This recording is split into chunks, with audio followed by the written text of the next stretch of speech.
గారిని మాట్లాడవలసిందిగా రిక్వెస్ట్ చేస్తున్నాం. అలా వరుసగా 3 నెలలకు ఒకసారి ఒక సినిమా చేస్తున్నారు ఆవిడ. Congratulations and so good to see you. Thank you. నమస్కారం అండి మీడియా అందరికీ. Thank you for coming. Honey అనే సినిమా కరుణ్ కుమార్ గారి దగ్గర నుంచి కాల్ వచ్చినప్పుడు ఐ వాజ్ సో ఎక్సైటెడ్. నాకు సార్తో వర్క్ చేయాలని, పలాసాకి నేను సార్ని కలిశాను. అప్పుడే నాకు వర్క్ చేయాలని ఉండింది, అప్పుడు కుదరలేదు. దాని తర్వాత కుదిరినప్పుడు ఆయన దగ్గర నుంచి కాల్ రాగానే నేను పరిగెట్టుకుంటూ ఆఫీస్కి వెళ్ళాను.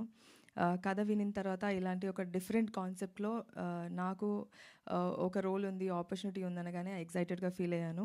అండ్ ఆ తర్వాత రవి గారు, మా ప్రొడ్యూసర్, ఇద్దరు కలిసి డెసిషన్ తీసుకొని నాకు ఈ రోల్ ఇచ్చారు. Thank you so much sir. Thank you so much Karun Kumar గారు.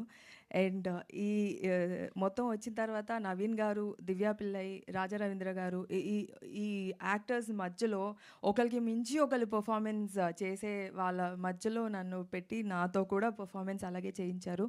I hope this movie opens a lot of negative roles for me. ఈ సినిమాని అంతా షూటింగ్ కంప్లీట్ అయిపోయాక మ్యూజిక్ వర్క్ కానీ and camera work is excellent sir. Music work is amazing. అది trailer చూస్తేనే మీకు తెలుస్తుంది. ఫుల్ సినిమా చూశానండి. చాలా మనందరం కలిసే కదా సార్ చూసాము, గుర్తులేదండి?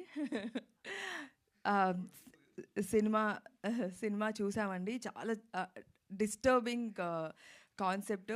మీరందరూ వెళ్ళి చూడండి. ఇట్స్ డార్క్, అంటే it is one of its kind, very unique subject. And Karun Kumar గారు ఇలాంటి ఒక డీప్ సబ్జెక్ట్స్కి ఆల్రెడీ ఈజ్ ప్రూవ్డ్. అండ్ ఈ సినిమా కూడా అలాగే ఉంటుంది. Thank you so much. February 6th movie థియేటర్కి వెళ్ళి చూడండి. అండ్ నాకు ఈ ఆపర్చునిటీ ఇచ్చినందుకు thank you so much Ravi గారు, కరుణ్ కుమార్ గారు. Thank you. And Naveen also. Naveen has always been my inspiration, my very good friend. అంతే. థ్యాంక్ యూ అండి. థ్యాంక్ యూ దివి గారు. Thank you so much. Yes, and ఇప్పుడు మా వర్సటైల్ యాక్ట్రెస్ దివ్యా పిల్లై